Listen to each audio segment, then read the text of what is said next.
नमस्कार, lead India news में आपका बहुत बहुत स्वागत है। मैं हूं डॉक्टर तरुणा एस गौड़। अक्सर जो कोर्ट केस होते हैं उसके अंदर गवाहों और सबूतों का एक बहुत बड़ा योगदान होता है। किसी केस में हार होगी या जीत होगी, ये उस बात पर निर्भर करता है कि उसके गवाह कितने मजबूत हैं और उसके जो सबूत उसने पेश किए हैं वो कितने मजबूत हैं। इसी चक्कर में कई बार ऐसा भी होता है कि लोग केस जीतने के लिए झूठी गवाही या झूठे गवाहों का भी उपयोग करते हैं। लेकिन इसी बात पर झूठी गवाही को लेकर हमारे देश के जो चीफ जस्टिस ऑफ इंडिया हैं, जस्टिस संजीव खन्ना, उन्होंने इस बात पर बहुत सख्त टिप्पणी भी की थी बीते एक केस की सुनवाई के दौरान। उन्होंने कहा था कि अदालत के अंदर झूठी गवाही देना एक गंभीर अपराध है। तो अगर कोई भी गवाह ये काम करता है, झूठी गवाही देता है, तो उसके खिलाफ सख्त सजा का प्रावधान भी मौजूद है।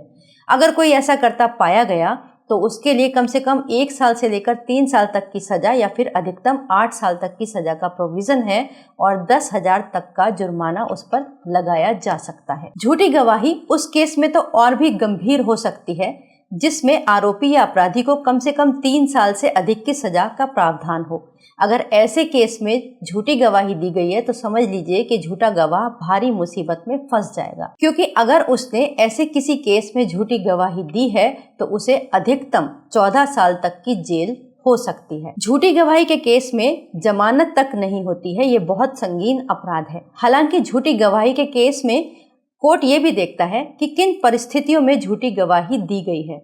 अगर ऐसी परिस्थिति है कि गवाह को डरा धमकाकर या मजबूर करके झूठी गवाही दिलवाई गई है तो उस केस में जमानत मिल सकती है।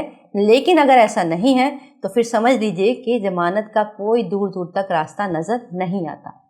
झूठी गवाही देने के मामले में दोषी व्यक्ति पर जुर्माना भी लगाया जा सकता है। जहां एक तरफ झूठे गवाहों के केस में झूठे गवाहों पर सजा और जुर्माने का प्रोविजन है, तो ठीक वैसे ही झूठी गवाही देने के लिए डराने धमकाने वाले के खिलाफ भी सजा का प्रावधान है।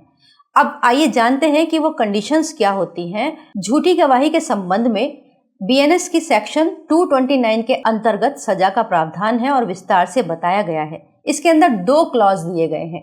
पहले क्लॉज के मुताबिक अगर कोई व्यक्ति जुडिशियल प्रोसीडिंग के अंदर झूठ बोलता है तो उसके खिलाफ 1 साल से लेकर 7 साल तक की सजा का प्रावधान है। इसका मतलब ये हुआ कि मान लीजिए कोई केस चल रहा है और उसमें जज के समक्ष किसी व्यक्ति ने झूठी गवाही दी है तो कम से कम 7 साल की सजा और 10,000 रुपए का जुर्माना उसके ऊपर लगाया जा सकता है।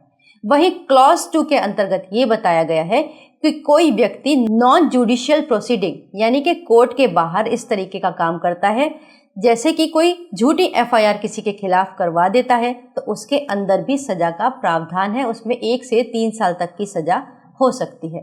तो कुल मिलाकर अगर कोई भी व्यक्ति झूठी गवाही देने के केस में जेन्युइनली फंसा हुआ है, यानी कि उसने सचमुच में जानबूझकर झूठी गवाही दी है, तो सावधान हो जाइए, इससे बचने का कोई रास्ता नहीं है। वीडियो को लाइक करें, हमारे चैनल को सब्सक्राइब करें। हमारे वीडियो सबसे पहले देखने के लिए बेल आइकन प्रेस करना ना भूलें।